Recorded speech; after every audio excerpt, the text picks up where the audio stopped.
So, one is the ECLGS, which you've announced in your budget speech, also a separate carve out for the hospitality sector, for instance, within that. Anything else, ma'am, that you'd like to elaborate on that front? And second, ma'am, aren't your tax and expenditure, both numbers, extremely conservative in the budget? Any reason for that, ma'am?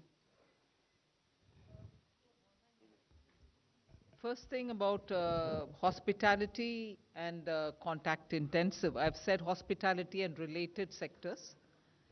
Uh, this was one thing which has come out repeatedly from very many stakeholders, and we recognize that post the second wave, the hospitality is in difficulty and they needed support. The tested and sort of proven formula was the emergency credit liquidity guarantee scheme. Since that had worked out well for the MSMEs, we thought that formulation is the best to be adopted. So to the existing 4.5 lakh crores of sovereign guarantee, we added 50,000 crore more sovereign guarantee and wanted the hospitality and contact intensive sectors to benefit out of it. So that is the scheme. As it is, many of them are still approaching their banks. Banks can, even without the ECGLS, help them out if they want, but if ECGLS has to be extended, yes, we have given provision of 50,000 crores for it. Well, I thought you commented about the 1st February 2021 budget as well, saying you were conservative. I think our assessments have proven right, and conservative and excessively optimistic. We are sure to achieve the numbers. If anything, we'll probably better them. Number 5. Good afternoon, Madam Finance Minister. This is Karishma here from Business Today TV, India Today Group. I'd first like to congratulate you and the team for successfully implementing yet another budget. Ma'am, my question is on the privatization reform. The disinvestment target has been slashed. The revised target is at 78,000 crore, and of course, the next year's estimate is at 65,000 crore. Ma'am, with this, I'd like to understand how are we looking at LIC, IPO, and BPCL privatization, which have been on cards? I have Tuhin with me here, but before he gives you details, one thing is got to be understood. LIC, we've already sort of told you that in all probability it is going through this year. I've made a specific mention of that in the budget. So beyond what I've said in the parliament, there's nothing more to add for me on that. But I've indicated clearly that it will happen. Now, assessment for the rest of the year about the number being big or small as per your view, I'll have Tuhin get into the details. But we have shown the intent of the government in that Air India got cleared, NINL has found its buyer. There's a little bit more work to be done there, but you are saying that we are progressing in many of these. So I think we've been very realistic in telling what we'll do and achieving what we've told. Tuhin, you want to add anything more onto this? Ma'am, I just want to add that disinvestment actually is in accounting terms, when actual receipts to the government. Now, when we, for example, do NINL, nothing comes to the government in accounting terms. But that doesn't mean that we are actually progressing towards privatization in a faster way. So emphasis is on completion of transactions and implementation. And if we keep too high a target, sometimes it also distorts the market, because nothing stops us from achieving when we want to achieve in disinvestment as per the plan which we are there. So ma'am has also mentioned that the ongoing transactions will be carried on and they will be completed. And these transactions, as and when they mature, they come to that. And secondly, on the revised estimates being 78, we should not also conjecture what will be the size of LIC IPO based on that, because valuation is yet to reach the final conclusion based on which we will do that. And there have been instances of actual receipts being different from even the RE figures. So You should not read too much into it. Okay, 122. Hi, ma'am. Meghna Mittal from Newsrise. The budget has remained completely silent on India's listing on the foreign indices. There was an expectation that a tax amendment might happen to enable that. Has that been put on hold, or what is the plan on that?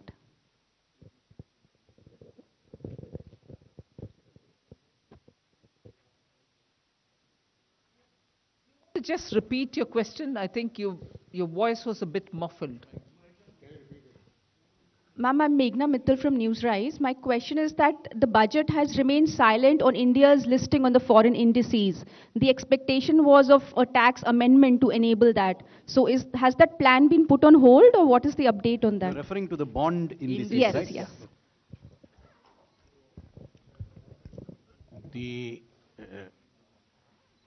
issue is that the NR to NR transactions are anyway tax-free. So there's no capital gains. The issue was between NR and resident. So the BEPS discussions are on for us. And in those discussions, we are actually saying that the capital gains tax right should come to the country where the transactions emanate from. So that has been our stand. And those discussions are still on, and we are the one who's propounding that thing, and that's how it is moving, those discussions. So this was not the right time for us to take a decision in a manner where we give up on our own domestic thing while we keep fighting in the BEPS discussions. So that was the basic reason that we didn't want to do it this year. Number 90.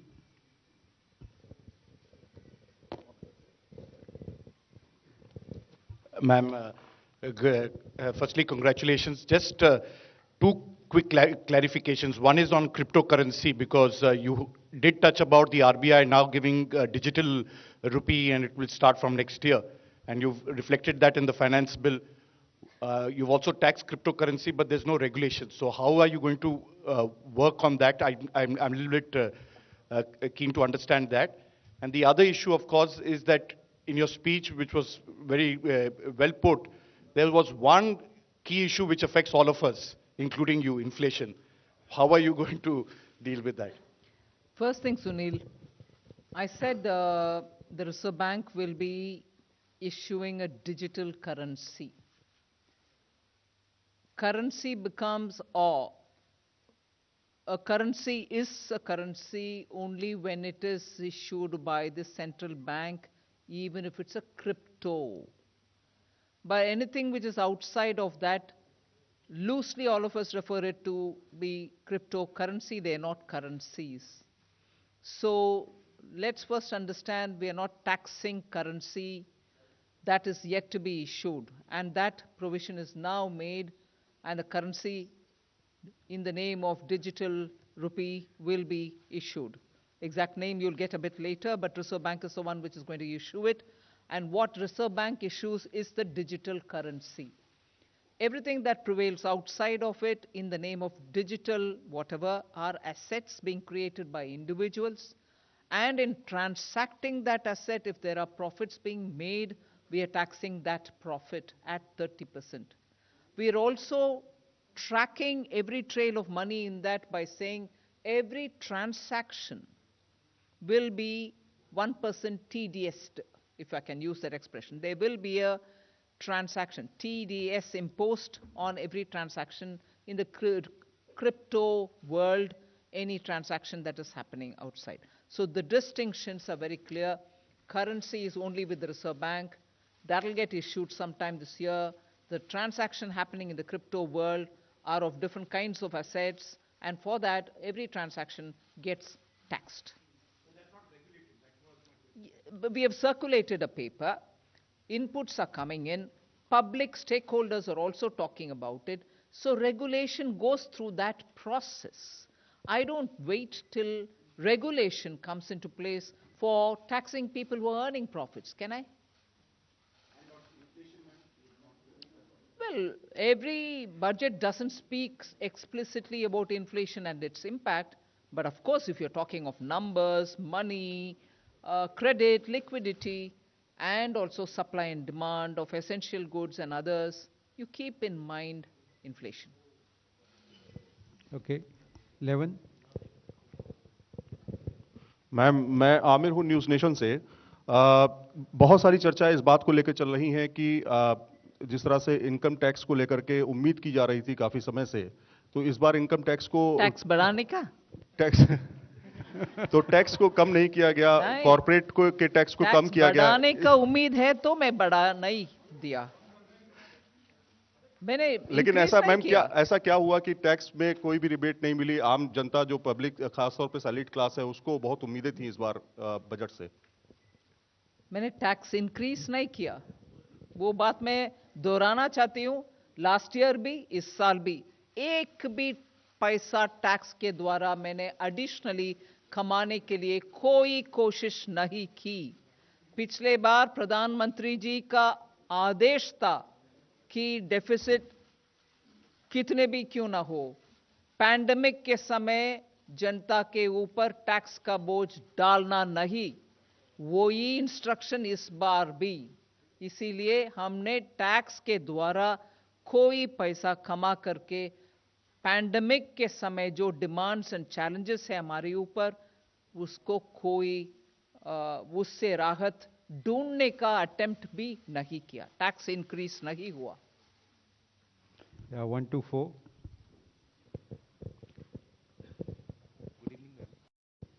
Hello. Good evening, ma'am. Shishir. Yes, Shishir. Ma'am, there is a one particular announcement which you made about the blended and non-blended petrol and diesel, that additional or the differential 2 rupees thing. Does this mean that all the petrol and diesel sold by petrol pump, except those who are not blended, from October 1, 2022 will be costlier? We certainly want to encourage blended fuel. That's a simple message in that. Anything else you want to add, Tarun? We have discussed with the Ministry of Petroleum. We have also collected data on what is not being blended, and this is something to push the petroleum companies to ensure that they do the blending. So our desire is not to collect this tax because it will be very minimal, but the desire is that the blending happens, and to that extent it benefits the country. 106. मंत्री जी, हमारा आपसे मैं ऐसे मासिफ इन दिनों से मेरा सवाल है कि आपने अपने बजट भाषण में कहा है कि 80 लाख लोगों को मकान दिया जाएगा और रोजगार बढ़ाया जाएगा। ये किस तरीके से? ये किस तरीके से?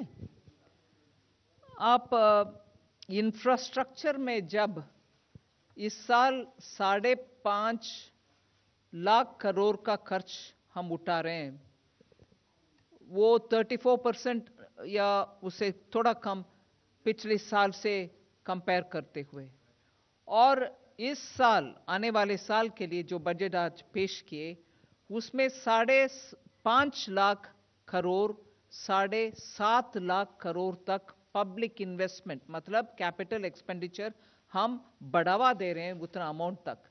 उससे तुरंत जॉब्स के ऊपर पॉजिटिव असर पड़ेगा, क्योंकि जब खर्च उठा रहे हैं हम एसेट क्रिएशन के लिए, रोड्स बनाने के लिए, एयरपोर्ट्स के लिए, सी पोर्ट्स के लिए, इनलैंड वाटरवेज के लिए, ये सब काम करने के लिए जो रोजगार पैदा होता है, आवश्यक है, उससे जॉब्स इंक्रीज ही होगा।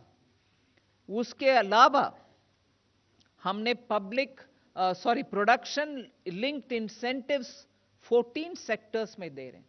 मतलब मैन्युफैक्चर करने के लिए हर एक नया यूनिट जो वो उत्पादन करेंगे उसके लिए इंसेंटिव देने के कारण, और उसके पीछे एक बहुत बड़ा इंटरेस्ट है कि ये मैन्युफैक्चर बढ़ाने के समय जॉब्स भी बढ़ाते हैं। सो पीएलआई के पीछे ये भी हमारा मकसद है कि जॉब्स इंक्रीज होगा, इसीलिए पीएलआई देना है। वो सेकेंड बात है। तीसरी, अभी 60,000 crores have been added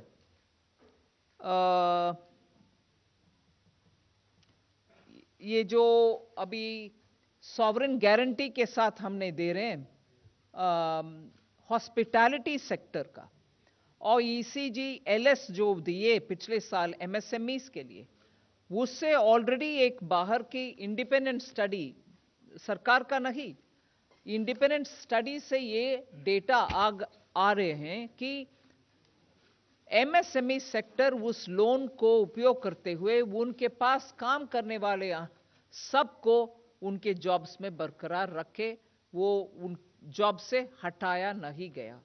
सो सरकार के प्लान हर एक ऐसे जो प्लान्स पैंडेमिक के समय दिया गया आत्मनिर्भर भारत के नाम पर, और उसके बाद ये ईसीजीएलएस, अभी जो ईसीजीएलएस हॉस्पिटैलिटी सेक्टर के लिए हम दे रहे हैं, वो सब जॉब्स को मन में रखते हुए ही दे रहे हैं। ये तरीका। Okay, 175. Ma'am, Tarun Sharma from Zee Business. Ma'am, आपने बजट में 2 अनाउंसमेंट्स करी हैं, एक आईबीसी अमेंडमेंट्स को लेकर। मैम, किस तरीके के अमेंडमेंट्स आप देख रही हैं आईबीसी के अंदर जिससे रेजोल्यूशन प्रोसेस जल्दी हो पाए? और दूसरा मैम, आपने कहा एक एक्सपर्ट कमेटी बनाई जाएगी प्राइवेट इक्विटी और वेंचर कैपिटलिस्ट के लिए। मैम, किस तरीके के कंसर्न्स उन्होंने आपके सामने रेज किए हैं? क्योंकि आपने लिखा है कि रेगुलेटर आर्बिट्राज या फ्रिक्शन जो है उसको दूर किया जाए, तो क्या कंसर्न्स प्राइवेट इक्विटी प्लेयर और वेंचर कैपिटलिस्ट? नहीं, they could be any number of concerns, but once when they met me and once when they met the honorable prime minister, they went into a lot of details which are important from the point of view of ease of doing business and also better understanding that sector. If all of us can see the point that private equity in India, venture capital funds have been one of the prime reasons why many of the startups could rise to become unicorns within first 6 months of this year itself. Last year, 21 itself, you saw how many of them benefited by funds being made available in India through private equity. Now, if that sector needs further facilitation, obviously the sector will have to sit and talk with a group of people who can understand their needs and then suggest solution for policy making. That is why I have referred to the consultation which we've had with them, and then said that we will appoint a committee which will go through it and come back to the government with suggestions. 255. Ma'am, Gyaneshwar Dayal from Jan Express. I have a question, actually 2 questions. When can we expect the farmers' income to double? Number 1. And When can we expect the pharmaceutical? Farmers' income to double. It was supposed to double in 2022. And how far is the goal of 5 trillion economy? And in what way your budget would take us there? Thank you.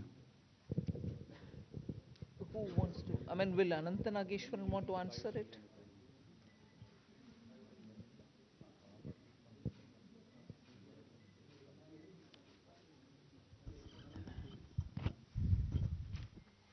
So if you look at the amount of minimum support prices that was given out this year, and also the record procurement.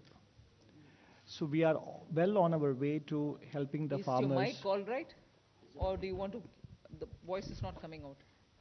So if you look at the amount of minimum support prices that have been handed out to farmers in terms of the food grains procured from them, as well as the quantity of food grains procured from farmers, it does suggest very strongly that we are well on the way to helping farmers substantially improve their income. Those statistics are given in Madam's speech document as well. As far as the $5 trillion economy size is concerned, if you look at the fact that in the year ending 21-22, as well as in the next financial year, we are the fastest growing economy among large economies.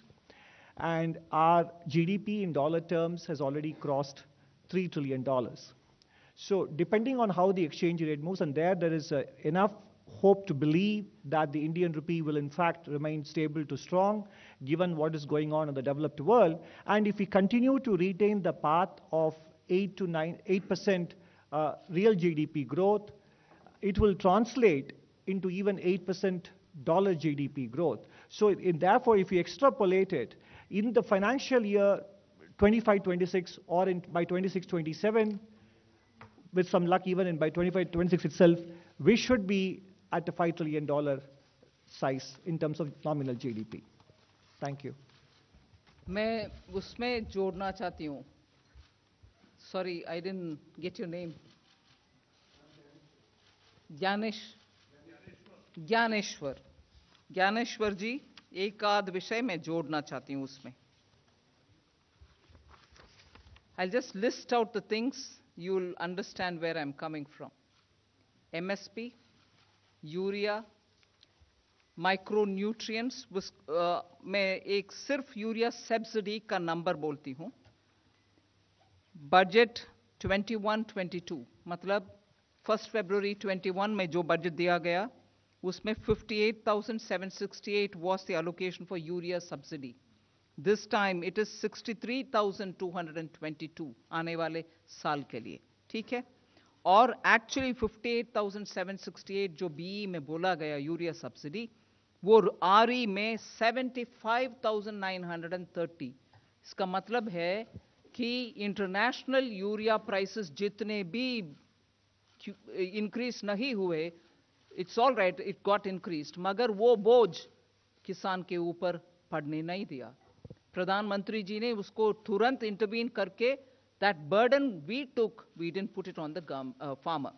So MSP, urea, nutrient in terms of micronutrients which we are giving for farmers, 6,000 rupees Pradhan Mantri Kisan Samman Nidhi. Additional income कमाने के लिए किसान के लिए शहद का cultivation, Honey, B keeping का प्रावधान, उसको समर्थन और उसका एक्सपोर्ट बढ़ाने के लिए all kinds of market linkages through e-commerce. फिर सोलार पंप्स, उनके वाटर पंपिंग के लिए किसान के लिए सोलार पैनल वगैरह दिया गया है, जिससे उनका ऊर्जा का एक्सपेंस कम होगा. फिर मैंने शायद जुलाई 19 के बजट में या 20 के बजट में ये बात बोली, अन्नदाता क्यों ऊर्जा दाता नहीं बन पाएंगे? जरूर बन पाएंगे. We made sure that every kisan will produce बिजली using solar panels in his field, and he can also uplink that and earn money from the government for supplying urja. Finally, in this budget, I've also made an announcement for food processing, which is at the farm gate, so that investments can happen there. Post-harvest grains को तुरंत processing में वो किसान देने के कारण उनका income better rates मिलता है उनको. So there are several steps that we are taking for improving farmers' income. I want you to please take cognizance of it.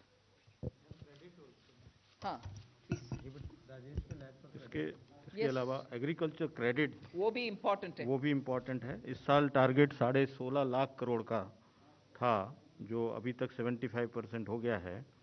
अगर आप देखेंगे आज से 16-17 में वो 10,65,000 करोड़ था, तो ये बढ़कर अब 16,50,000 करोड़ इस साल होगा. अगले साल हमारा लक्ष्य है इसको 18 लाख करोड़ तक पहुंचाने के लिए. तो एग्रीकल्चर क्रेडिट में भी काफ़ी बढ़ोतरी हुई. Okay, 125. Ma'am, Timsi Jaipuria this side from CNBC TV 18. Your tax revenue collection targets are conservative, but your borrowing numbers are all-time high. How do you explain that? And secondly, when it comes to public sector expenditure, the capex expenditure for RE 2022, they have been revised downwards. How do you explain growth along with these downward revisions? First, on the, you're saying that the capital expenditure targets for the RE have been moved downwards. From how much to how much, according to you?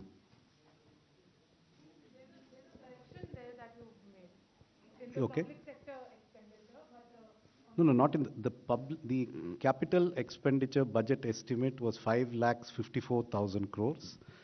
The revised estimate, after removing the actual revised estimate is 6,03,000 crores. But even if you exclude 52,000 crores, which is an Air India sundry dues repayment, it is 551.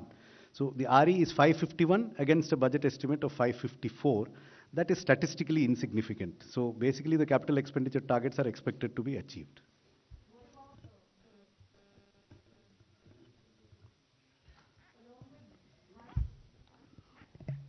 I think this question was also asked by your colleague Sapna here, that the revenues are conservative.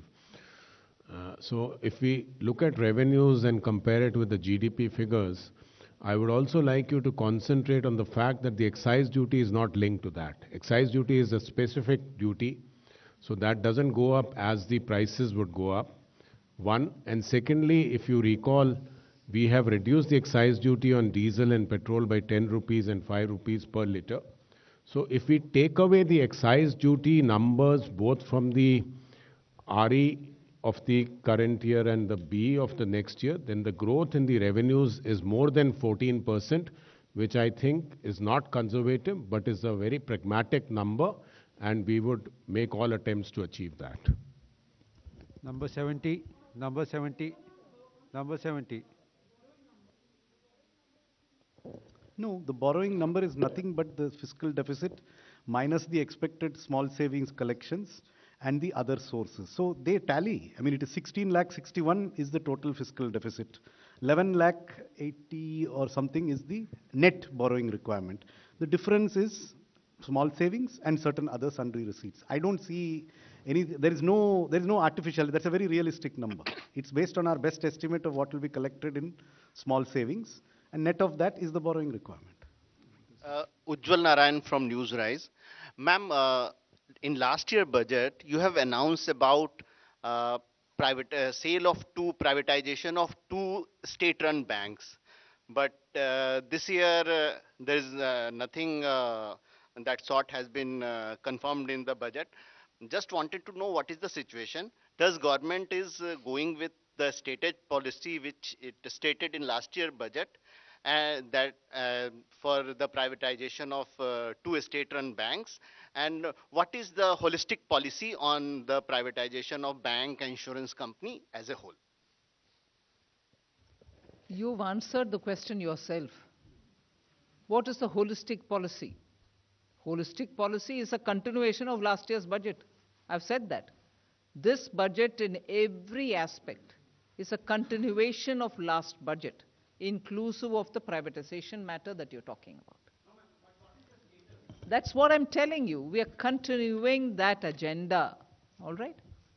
Number 68. Status budget. Sorry? Yeah, I said Air India also, and I've done the Air India, haven't I? Huh? That's right. When we have something, you'll get to know, no? I'm not doubting it. Huh?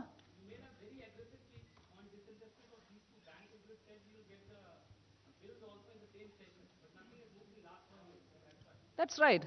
Thanks for reminding me. Number 68. Can I just supplement on the borrowing? I think I am. Hold on. Hold on.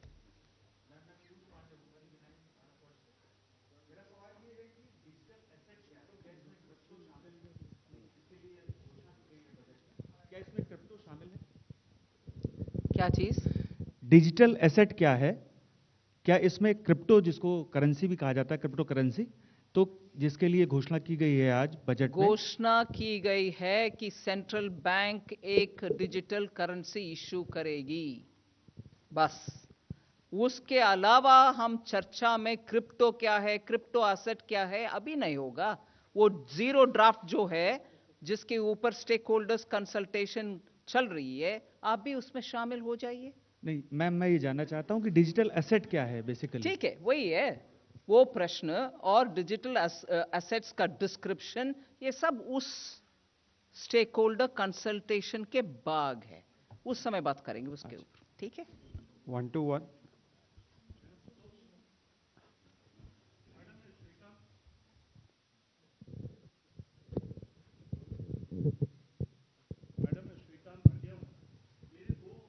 जनता के सवाल हैं। एक तो लोग महंगाई से बहुत त्रस्त हैं, आपने जवाब दिया गोलमोल, लोगों को समझ में नहीं आया। सॉरी, जो महंगाई पे सवाल पूछा गया था, शायद प्रभु जी ने पूछा था, हाँ जी, कि देश में इतनी महंगाई है, उसका आपने बहुत ही डिफिकल्ट आंसर दिया। शायद आम आदमी को समझ में नहीं आएगा। मेरे पास किसी का प्रश्न आया कि समझ में नहीं आया मैडम ने महंगाई पे क्या बोला। दूसरा मेरा प्रश्न मैडम बेरोजगारी के ऊपर है। आपने कहा लाखों रोजगार सृजित होंगे, सरकार का वादा था 2 करोड़ रोजगार देंगे, 2 करोड़ और घट गए बजाय रोजगार देने के, और बेरोजगारी ज्यादा हो गई। और जो एक छोटा सा मैडम आपका एक इशू था शुरू से चला आ रहा है पार्टी का कि ब्लैक मनी वापस लाएंगे, कोई ऐसा डेटा है कितना ब्लैक मनी वापस आया आज तक? इन्फ्लेशन के बारे में जो मैंने जवाब दिया वो जवाब मैं दोहराऊंगी, मगर वो अगर आपको गोलमोल लग रही है मैं किसी और से जवाब दूंगी, क्योंकि मेरा बोलने का तरीका शायद आपको हिंदी में और इंग्लिश में दिक्कत है।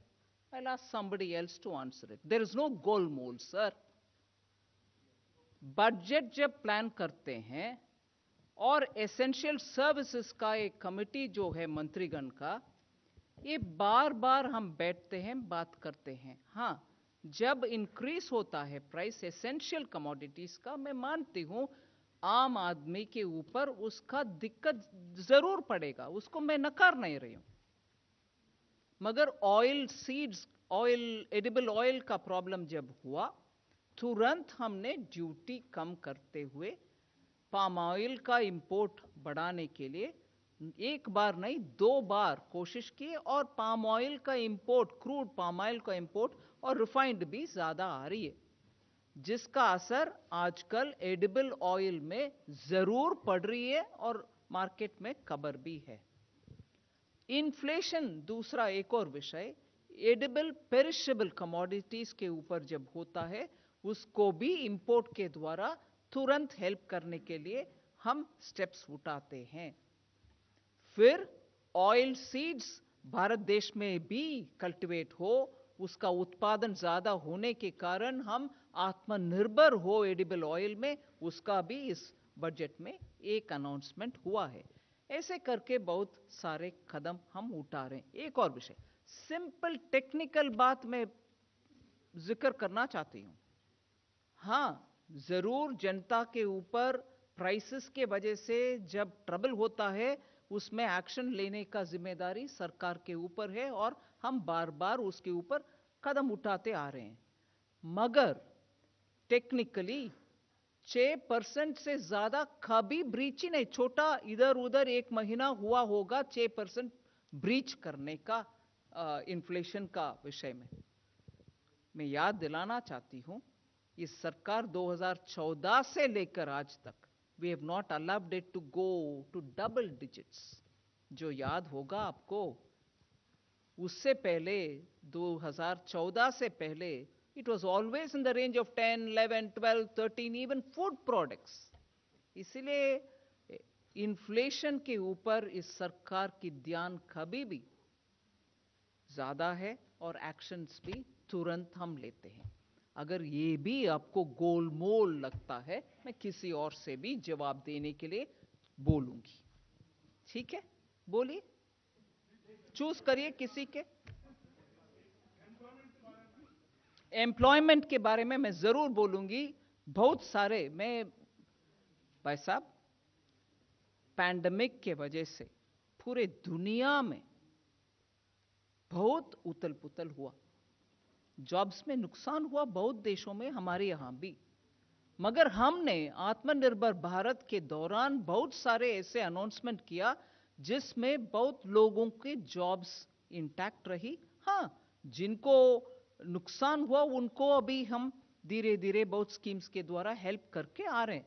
ये नहीं नकार, I mean I am not denying impact on jobs, मगर एकदम कुछ नहीं किया वो सही भी नहीं है। कल का इकोनॉमिक सर्वे में अनंत नागेश्वरन जी और हमारे principal economic adviser, I think his here, Sanjeev Sanyal, इतना विस्तृत रूप में जॉब्स के लिए क्या क्या पिछले साल में हुआ वो डिटेल दिए हैं। मैं संजीव से बोलूंगी आपको जरा इंफॉर्मेशन शेयर करने के लिए। हाँ, so it will help you to know. Thank you. Number 260. Somanathan wants to. Okay. Yes. Just specifically on job. Yeah, but specifically on jobs and specifically what is in the budget. So one is there is an additional 2 lakh crores of lending to MSMEs which is outside the ECLGS. So ECLGS is for those affected It's an automatic program for existing borrowers. This is for new lending to MSMEs, unconnected with ECLGS. 2 lakh crore of additional provision has been made in this budget. ECLGS has, as already mentioned, been expanded for the hospitality and related sectors. The outlay on Pradhan Mantri Gram Sadak Yojana is up by 27%. And in addition to that, a provision is being made that in the capital expenditure support to state governments, if state governments have certain priority projects in PM Gram Sadak Yojana have been identified, we will even take the 40% state share on those components so that the states have no burden in carrying out these works. These are extremely labor-intensive projects, and in addition, of course, there is a huge increase in capital expenditure. It has a very high employment effect. We have a new scheme for the Northeast, which is abbreviated as PM Divine, which is the PM's development initiative for the Northeast. This is a gap-filling scheme where if something doesn't fit in any existing scheme, Northeastern states can pose those projects to this fund, and this fund will give 100% funding for those projects. And they're livelihood-driven projects. In addition, we have the production-linked incentive schemes, where we expect 60 lakh jobs to be created. Most of them are getting rolled out now one by one. So there are a number of initiatives in this budget, quite apart from what has been done earlier. हम बार-बार देते आ रहे हैं. Actually, sharing of information विदेश से, Switzerland से 2018 के बाद में से शेयरिंग हो रही है. विदेश में जो अकाउंट्स है उनमें कितना पैसा पड़ा हुआ है उनको वापस ले आने के लिए. सो वो शेयरिंग के मुताबिक जो इंफॉर्मेशन आते हैं उसके ऊपर we are working every account by account for black money to be brought. And another thing, today the NPAs in the banks are coming down. Banks are getting of those who have fled the country. Having taken the money of the banks and having gone out, वो पैसा जब वापस आ रही है वो भी in a way partly black money ही होता है जी, जिसका टैक्स नहीं भरा, बैंक को पैसा चीट करके चले गए. मैं ये नहीं कह रहा हूँ पूरे के पूरे वो ब्लैक है, उसमें भी ब्लैक मनी है. 260.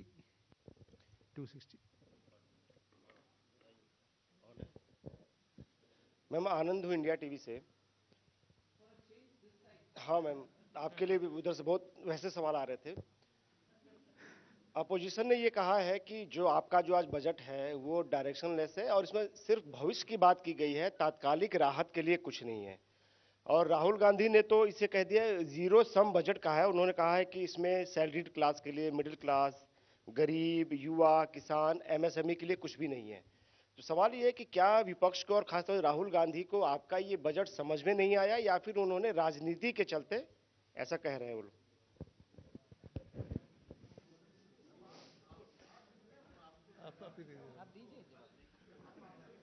मैं भी दूंगी. अरे आनंद प्रश्न पूछे और मैं जवाब नहीं देती, ऐसे थोड़ी ना होती. I will give answer, don't worry. जो बाद में आपने कहा कि राहुल गांधी को शायद समझ में नहीं आया होगा, यही बात सही है, क्योंकि इस बजट में सारे चीज़ों की सारी व्यवस्था की गई है. अभी मैडम सारी चीज़ का आंसर दे भी रही हैं. हर सेक्टर के लिए दूरगामी बजट है ये. निश्चित तौर से इससे देश को और भविष्य में फायदा होगा. I think he's given that typical UP type of an answer, which is good enough for a MP who ran away from UP. Yeah, na? No, that's not right. I wish as a leader of the oldest political party, Shri Rahul Gandhi, please understand what has been said in the budget. On every one of the category that is named, youth, farmer, I have mentioned repeatedly what benefits them. I pity people who come up with quick responses. Quick, understanding response, I'm ready to answer. But just because you want to put something in Twitter, it doesn't help. जो fragile economy वो छोड़ कर गए, उसको पिछले 5 साल में और अभी 2-3 साल में इतना इकोनॉमी पैंडेमिक के वजह भी आज उबर कर ऊपर आ रहे स्टिमुलस देने के बाद, हर वर्ग का कुछ ना कुछ देने के बाद, बिना सोचे समझे ऐसे कमेंट्स करना, I only pity a party which has a leader who just comments without thinking. जितने भी कमेंट्स हमारे ऊपर वो डाल रहे हैं, कम से कम जिन राज्यों में शायद 2 बचा है जहां उनके सरकार है, जाके वो करके दिखाने के लिए उनसे बोलिए। क्या पंजाब में एम्प्लॉयमेंट ठीक है? क्या महाराष्ट्र में किसान ठीक है? आज भी महाराष्ट्र में कॉटन फार्मर्स के बीच में आत्महत्या हो रही है, उसको रोक रहे हैं राहुल गांधी। इसीलिए हर विषय बोलने से पहले वो महाराष्ट्र और पंजाब में कर दिखाएं, फिर बात करें। छत्तीसगढ़ में कर दिखाएं, फिर बात करें। Almost irresponsible comments are coming as criticism. I'll take criticism, but not from somebody who has not done his homework. Thank you. 266. Ma'am Akhilesh Sharma NDTV से। इनकम टैक्स रेजिम को लेकर के सवाल था। आपने बजट में घोषणा की थी न्यू टैक्स रेजिम की, और जो आंकड़े अभी तक आए हैं, कोई बहुत ज़्यादा लोगों ने उत्साह उस नए रेजिम के लिए नहीं दिखाया। और दूसरा प्रश्न ये है, जो आपने खुद जिक्र किया कि पिछले 2 साल में पूरी दुनिया में उथल पुथल हुई है, कई जगह पर रोजगार की कमी हुई, भारत में भी उसका असर पड़ा है, तो जो मिडिल क्लास है वो एक राहत की उम्मीद कर रही थी कि कुछ राहत मिले इनकम टैक्स स्लैब्स के अंदर। हालांकि आपने कहा कि देखिए पिछले 2 साल से टैक्स नहीं बढ़ाया गया, तो क्या इसी को राहत माना जाए कि टैक्स नहीं बढ़ा है? नहीं, मैं सिनिकली जवाब नहीं दूंगी उसको। सिनिकली अगर देना है तो मैं बोलूंगी हाँ टैक्स बढ़ा नहीं है इसीलिए राहत है। नहीं, I am not saying that. There are times when you can give, there are times when it'll have to wait a bit longer. So I'm sorry it didn't happen, but बहुत सारे जो मिडिल क्लास का हुआ वो भी middle class के खाते पे डालिए ना। Middle class across the board. मैं बजट में जो उपयोग की लाइन वो आपको पढ़ना चाहती हूँ। It's not one particular segment. किसान में मिडिल क्लास नहीं है, एमएसएमई में मिडिल क्लास नहीं है, अफोर्डेबल होम्स में मिडिल क्लास नहीं है, उन सब का राहत दिलाया नहीं है। हम मिडिल क्लास मतलब क्या बोलते हैं? अफोर्डेबल होम्स जो देते हैं मिडिल क्लास को देते हैं। सीनियर सिटीजन्स में मिडिल क्लास नहीं है। आज स्टॉक मार्केट में रिटेल इन्वेस्टर के नाम पे जो जाते हैं, क्योंकि फिक्स्ड डिपॉजिट में रिटर्न्स इतना अच्छा नहीं है इसीलिए स्टॉक मार्केट में जा रहे हैं, वो मिडिल क्लास नहीं है। सो मिडिल क्लास के वर्णन हम मन में रखें प्रश्न पूछने से पहले। Number 9. हाँ, yes, we have been actually Tarun can say something more. There are 2 regimes, one in the corporate sector and one for the one that came last year. So on the corporate also, when the tax rate was reduced from 30 to 22%, a choice was given to the corporates to move to the 22% regime while taking no exemptions. So we have figures for 1920 financial year, which is the assessment year of 2021. 65% of the income has actually shifted to the lower tax regime. So basically a large number of people are shifting, people who are finding that they don't need exemptions or their exemptions are over, they are moving into that. Let me also mention to you that we have analyzed data for corporates. The average tax rate being given by corporates is about 22 odd percentage in that year, as against 27, 28, which they were giving when the regime was of 30%. So they got a lot of relief there. And for corporates which are showing profits of more than 500 crores, this taxation rate is close to 20%. So the taxation rate relief which you are talking about in the corporate sector is already there. As far as individuals and HUFs and the others are concerned, where a second option was given in the last year, since the date was extended for filing the returns, we'll be able to analyze the returns this year and know how many people have shifted. But my own anticipation or own analysis says that people with a little higher income, say 15 lakhs, 20 lakhs and above, should have shifted to the new regime, provided they were not taking benefits like housing loan benefits, or they were not taking benefits like LTC. But we'll get to know exactly what has happened after we analyze this, and based on what analysis actually comes, will give us a pathway of what steps we need to take in the future. Good afternoon, ma'am. Here downstairs. Sanjay Agarwal from PN News. Ma'am, today you just mentioned about the stock markets. So I was watching that when you announced about digital virtual currency. So that time the cryptocurrency, the stocks went up, and SBI, the largest banker in India, the stocks went down. And you'd get on a very innovative budget, despite you've given on postal services are going to go to the rural, and they're going to get a lot of savings money. So what's the reason? Why is this reaction?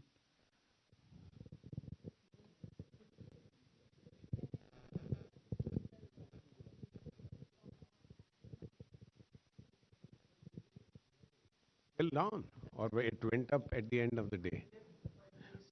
I think you have to ask the investors who are doing it, because I don't see any, I don't think we can answer for them as to why they think the digital currencies are not good for banks is a matter of speculation. What is the question on? It went up. Okay. So I think we should have taxed it even more. It would have gone up even more. Number 5. Good evening, ma'am. This is Chetan from Business Today TV, India Today Group. Ma'am, fiscal deficit is pegged at 6.40%. Ma'am, what are the calculations and assumptions based for that number, considering the fact that the geopolitical tensions are rapidly changing, and the global macros are also changing rapidly, especially for the crude and other related commodities. So, what is the bet on that number, ma'am? I'll ask Somanathan to give you details, but what do you think it should have been if it's not 6.4? Because you sounded very sure it's 6.4, but it's a question, ma'am. Do you think what are the calculations behind and the assumptions behind that number, ma'am? All right. First of all, the assumption. This 0.1% increase in fiscal deficit this time, because why couldn't we get that? No, see, let me answer him first. The calculations which underlie it are given in the budget at a glance document. So it is 6.4 based on our prediction of what the GDP will be, and estimates of revenue and expenditure. Now, somebody said your estimates of revenue are conservative. I think the Revenue Secretary has clarified that they're actually quite realistic. We think they are realistic, but when in doubt, we have chosen to do what we think is definitely likely to happen, rather than repeat the practice of having estimates which are not perhaps considered credible. So we've been tried to keep our estimates realistic based on the factors that you mentioned, that yes, there could be an upside. I mean, maybe revenues can grow more than 14%, but there are all the headwinds that you refer to. There's a federal taper, there's a possible oil price risk, which could all affect the economy. So we think the numbers we have here are likely to be achieved. It's the best estimate of what could be achieved. So I would say there's a very realistic projection of 6.4 as the percentage, given what is likely to happen to GDP, what is likely to happen on the revenue side, and what we have provided on the expenditure side. So they are estimates that they are the best estimates we can produce with a high degree of credibility of being achieved. And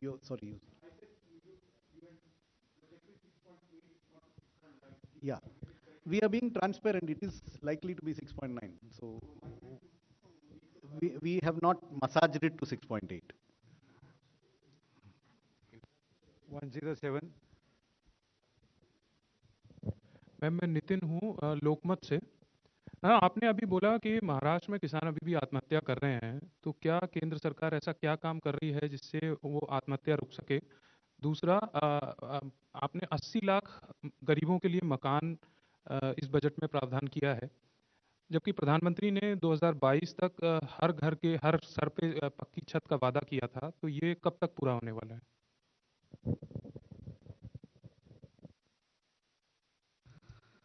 So the targets for all of these programs have indeed been affected by the pandemic, like all targets in all countries. So Barring the setback which occurred during the pandemic, the programs are on course. And if you exclude the delays and disruptions caused in the last 2 years by repeated waves of a pandemic which is not in government's control, broadly, they are on course to achieve the housing targets. किसानों के मामले में states का भी role है जी। जब मैं महाराष्ट्र की बात करती हूँ, महाराष्ट्र में सरकार जो कांग्रेस के विषय में बात हुआ, उस संदर्भ में मैं कही, agriculture is state also does its business. So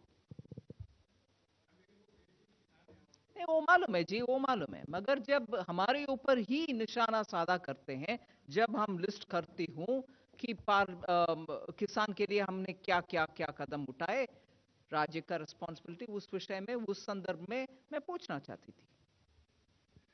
ma'am, मैं लक्ष्मण सीएनबीसी आवाज से।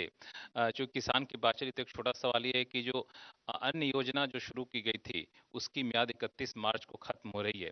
क्या सरकार बजट में, चूंकि इस पर कुछ कहा नहीं गया, तो क्या माना जाए 31 मार्च को खत्म हो जाएगी, आगे बढ़ाने पर विचार होगा?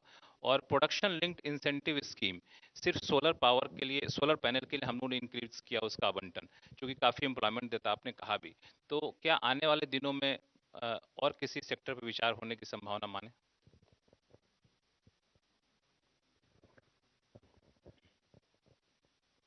अभी ही शुरू हुआ है पीएलआई और अच्छा रिस्पांस मिल रही है उसका। 14 सेक्टर्स का पीएलआई है। अभी बढ़ाने के विषय में कुछ सोच नहीं है, मगर जो अनाउंस हुआ है वो तो फुली इंप्लीमेंट हो, उसके ऊपर ध्यान हम देंगे। अभी अनाउंस करने के लिए बजट में मैंने जो घोषणा की उतना ही है, उससे ज्यादा मैं अभी बोलने का कुछ विषय नहीं है। 61.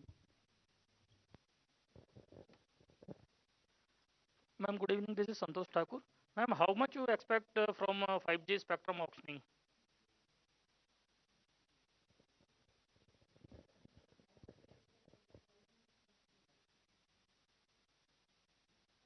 Even if I can speculate on it, this will be the day to do it. I won't be able to do it.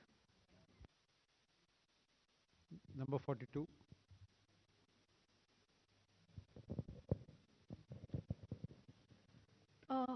Madam FM, this is Shimi Chaudhary from Economic Times. I needed two clarity. One on the virtual currency tax provision, whether it is prospective or going to be applicable from the next financial year.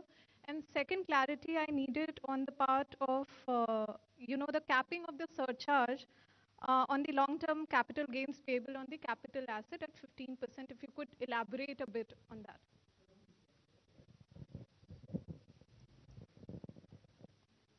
The answer to your first question is 1st April. And the second part was... yeah. The surcharge, we have brought in two provisions. One, the surcharge on companies is today 15%. But in some cases, in some contracts, there is a need for more than one company to come together to bid as a consortium.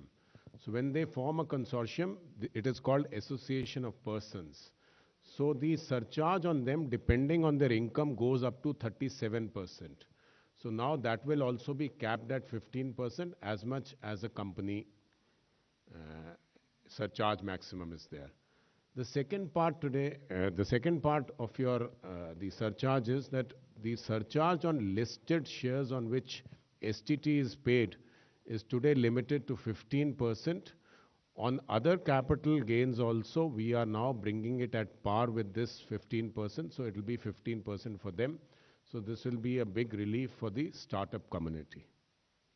53. Yeah, good evening, ma'am. Siddharth from Bloomberg.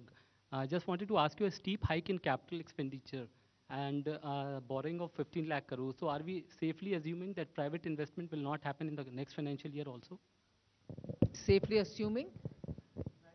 Will not happen. Private investment will not happen in the next financial year No, because I it is have the government which mentioned, is pushing the trigger. No, I've actually mentioned it in my speech.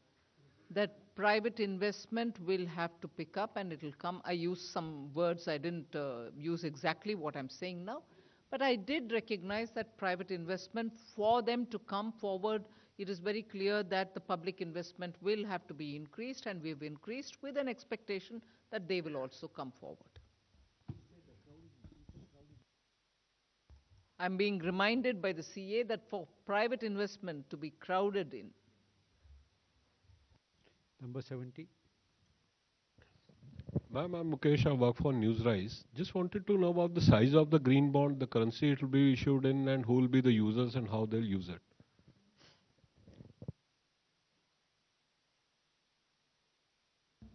See, first of all, the green bonds are part of the overall borrowings of the central government. These are not additional, these are within that limit. Number two, they will be in the coming days specific sectors or the projects wherein this money will be used.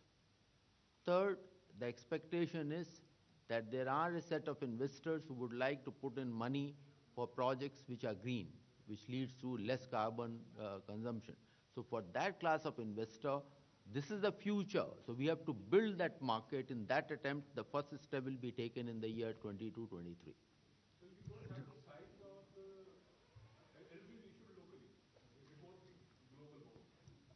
At this point of time, it is in the domestic market, and we are in a conversation with Reserve Bank of India and with the market participants, and the size, etc., will be determined in the coming weeks. I just wanted to add, because I was watching some commentary, I just wanted to make it very clear. There is no connection between the size of our capital expenditure and the issuance or non-issuance of any green bond. So whatever the size of the green bond issue may be, this is the budget, and this is the total amount of borrowing. It is part of this borrowing that may come as a green bond. It is not that the green bond is a requirement or a conditionality for this budget to be executed and for the capital expenditure to happen. I just wanted to clarify that. Yes, but it will be part of the total market borrowings which have been projected in this budget of 11,58,700. So it is not over and above that. And this 1158 is not dependent on the issuance of a green. They are two separate transactions which will happen, but they are within this limit. And there is no conditionality about if this green bond doesn't get issued, then the capital expenditure may not happen. No, there is no such linkage. Just 1 minute, madam. On the Shimi's question on the taxation, I want to clarify, it is still taxable as of today. It is not that it will become taxable from 1st of April. So I just wanted to clarify that the message should not go that it is not taxable today and becomes taxable from 1st of April. It is taxable today, but a specific regime has been brought in by the FM, which will be applicable from 1st of April.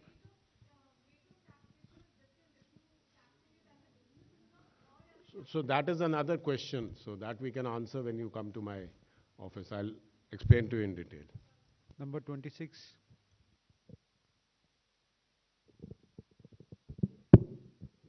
Just one clarification. There is a mention of effective capital expenditure of 10.68 lakh crore, and what I found out that it includes the expenditure, some of the expenditure towards NREGA also.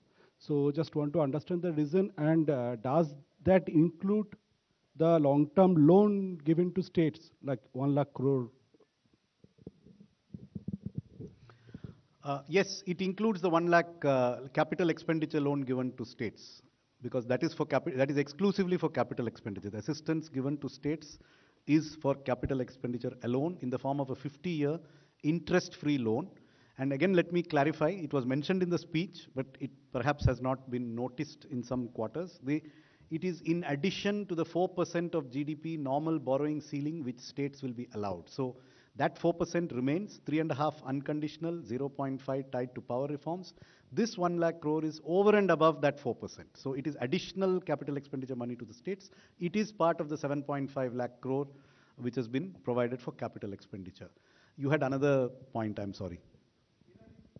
NREGA.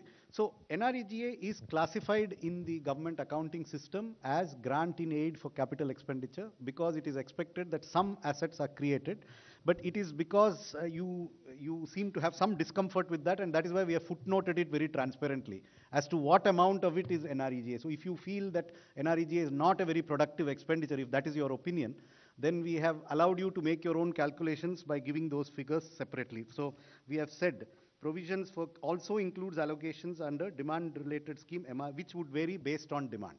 So that has been indicated transparently. It is for you to draw your own conclusions.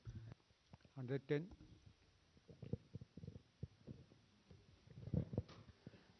मैं आलोक प्रियदर्शी हूँ CNBC आवाज़ से।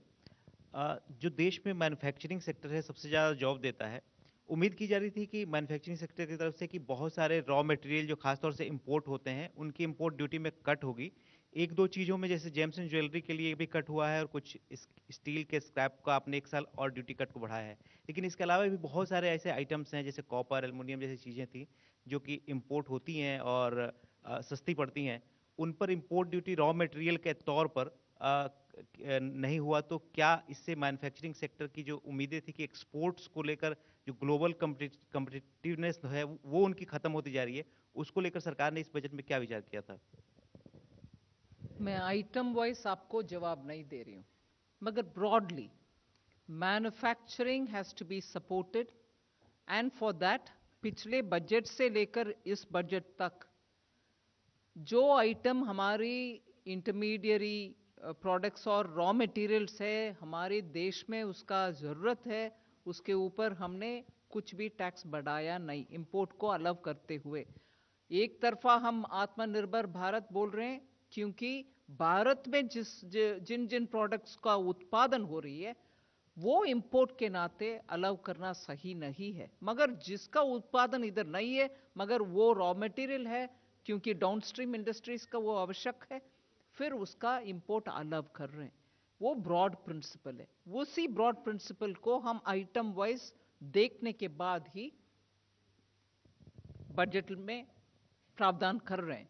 इसीलिए आप इस बार जो मैं speech में आइटम लिस्ट किया सिर्फ उसको ध्यान में रखते हुए ये नहीं समझना कि सिर्फ उन आइटम्स को दे रहे हैं बाकी सबको नहीं दे रहे हैं। पिछले बार जो दिया गया वो कंटिन्यू होती है इस बार। 120. Ma'am, I'm Nikunj Ori from Business Standard. Ma'am, there's been an allocation of 52,000 crore for Air India. Is this over and above what was sought in the supplementary demand for grants, which was 62,000 crore? And ma'am, there's been nominal GDP estimate has been 11.1. So could you please help us with what the inflation estimate is, because economic survey projects 8 to 8.5 as the real growth. And lastly, ma'am, pardon me for asking you a previous question. Last year, in the last year's budget, there was about 1 lakh crore which was expected from government's divestment in public shares in public sector banks and financial institutions. So that estimate has not been shared for this year as well as next year. So if you could please clarify. We just had the discussion before coming here. Somnathan, on the 11 nominal GDP and other things. I'll come back to this. Okay. First, on your question of 52,000 crores, that was very much part of the supplementary estimates. In the supplementary estimates, there were two kinds of payments made to Air India. One kind related to the takeover of certain residual actual assets of Air India which have not been transferred. For example, their buildings, their land, they have some very valuable real estate and other assets. So those are part of the 62 something, they are not part of the 52. Those are actual capital assets which we retain. The remainder, which is actually capital in our accounting books because it is an infusion of funds into Air India, but actually produces no value, is this element which has been separately quantified and transparently indicated to you. So the apparent capital expenditure in our numbers is 6.03, but we are telling you that 51 something of it is actually this. So it doesn't represent actual, multiplier creating capital expenditure in the economy. So that's the clarification on that. Your second point was on 11%. See, we had a very difficult job of trying to estimate the nominal GDP. Remember, what the economic survey has given you is the real GDP growth, which they have estimated at 8 to 8.5%. The first difficulty we have is that the current year's GDP, which we have taken here from the Central Statistical Organization, which came on January the 7th, is essentially an estimate which is pre-Omicron in its construction. I mean, the inputs that went, because they are a statistical organization, they don't make guesses. They went with the trends they had on the date they made the estimation, and they did not have the Omicron trends with them.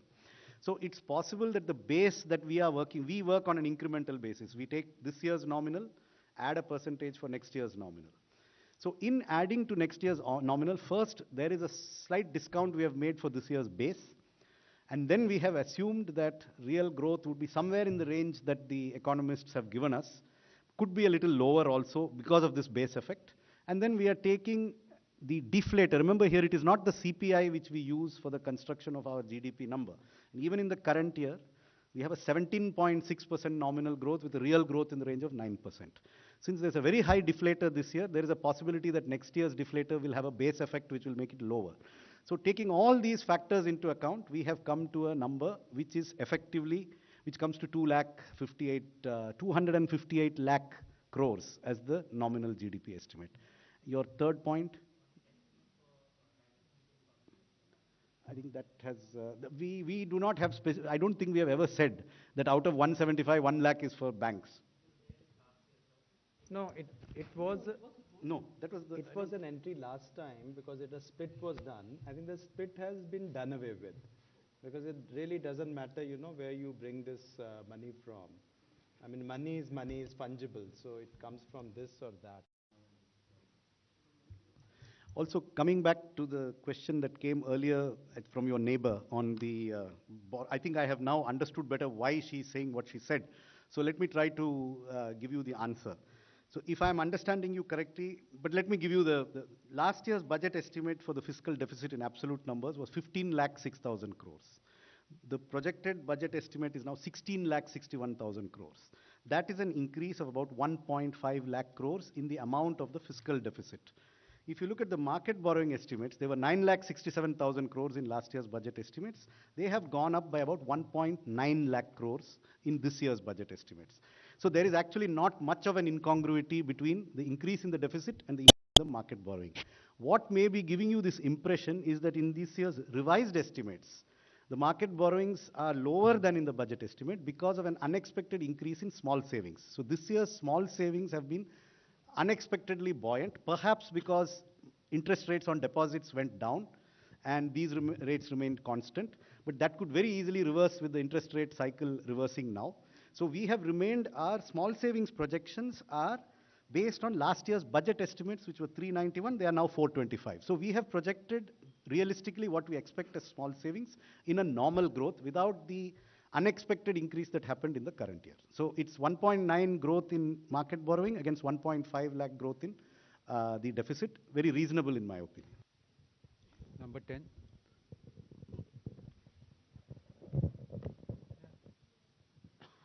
Good evening, ma'am. Ma'am, Janani from Bloomberg Quint here. Ma'am, you had mentioned in the budget speech that the Special Economic Zone Act would be replaced by a new legislation. If I could ask, what would be the difference from the current SEZ Act, and what is the intention behind the same, ma'am? What is the? The replacement for the SEZ Act, the legislation that will replace the SEZ Act, was mentioned in the budget speech today. That's right. If I could ask, ma'am, what would be different from the SEZ Act that is, and what is the intention behind the same? Well, you will have to wait for the department to work out on the SEZ acts, and I've already mentioned broadly that it will help also for the states to be able to participate better in the SEZs. One of the broad objectives, but then the department is working on it and it will come through sooner. With your permission, ma'am, can we close now because you have to go for another appointment? Thank you very much, friends. Thank you very much, ma'am.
As India celebrates Azadi Ka Amrit Mahotsav, the Union budget of 2022-23 is a budget focused on welfare and upliftment of the poor and weaker sections. It is the budget that will empower the poor and make them self-reliant. It is a budget dedicated to rural development, to agriculture development, welfare of our workers, infrastructure development, and development and progress of our Himalayan and northeastern states. The budget also emphasizes the commitment of Narendra Modi government towards social justice, equality, life with dignity, and equal opportunity to all. The budget will further facilitate the ease of living, which has been the hallmark of the Bharatiya Janata Party government led by Honorable Prime Minister Shri Narendra Modi ji. In the budget, the expenditure has been pegged at rupees 39.45 lakh crore, which showcases India's strength as a rapidly growing economy. The government has also done a commendable job in reducing the fiscal deficit target from 6.9% to 6.4%. The Union budget comes at a time when India, under the dynamic leadership of our Prime Minister Honorable Shri Narendra Modi ji, is fighting the decisive battle against the corona pandemic. This budget fulfills the hopes and aspirations of all sections of the society, particularly the micro, small and medium enterprises sector. Besides giving India's infrastructure development a whole new dimension, the budget is not a one-year economic agenda, but our budget is a solid blueprint of the coming 25 years of economic development that will lay a strong foundation of making India world's strongest economy and a developed nation. I congratulate and thank our Honorable Prime Minister, Shri Narendra Modi ji. I also congratulate Union Finance Minister, Srimati Nirmala Sitharaman ji, and her entire team for giving us such a progressive and growth-oriented budget which touches lives of all sections of our society, and it addresses the needs of all sections of our economy. In his independence speech, Prime Minister Narendra Modi ji, on the ramparts of Red Fort, had announced the launch of rupees 1 lakh crore Gati Shakti Yojana. And this budget has given wings to this highly ambitious plan.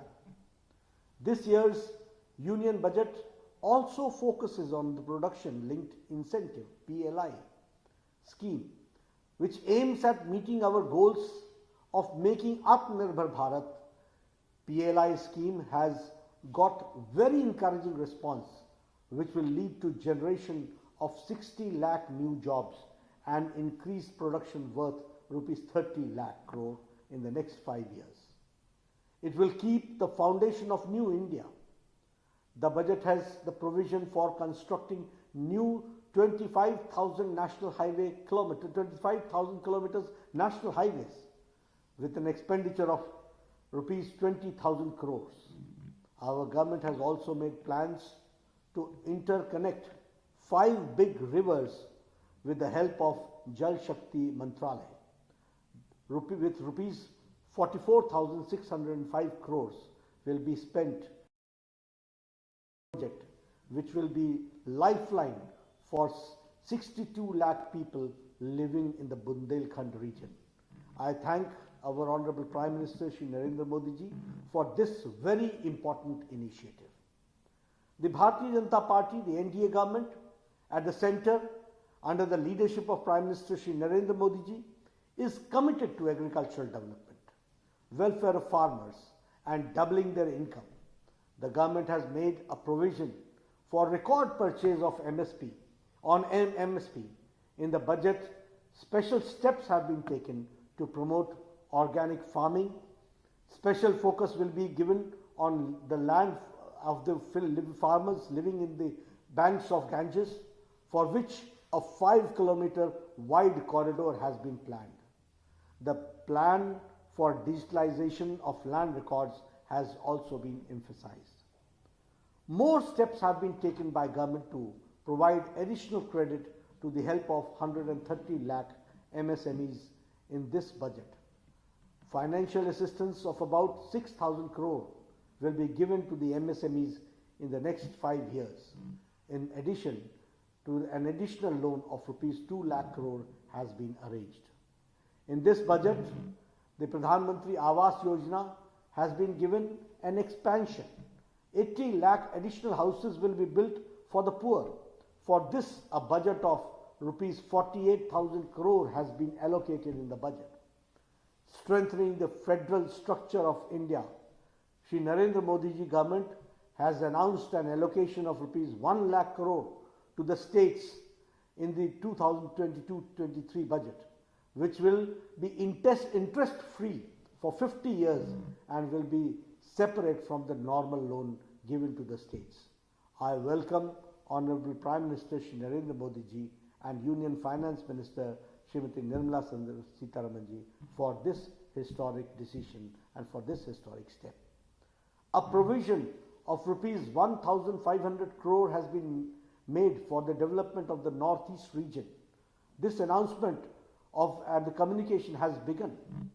Simultaneously, the control, the capability, the Vatsalya, the racial breed 2.0 mission was also launched. The government has decided to open 2 lakh more Anganwadis. All 1.5 lakh post offices in the country have been linked with the banking. Now, on completion of 75 years of independence, 75 digital banks will be set up in 75 districts. All post offices in the country will be linked to the core banking system. About 8,500 old laws and 1,486 central laws have been abolished. The green clearance window will be expanded. One nation, one registration policy has been launched. Due to the closure of the schools during the pandemic,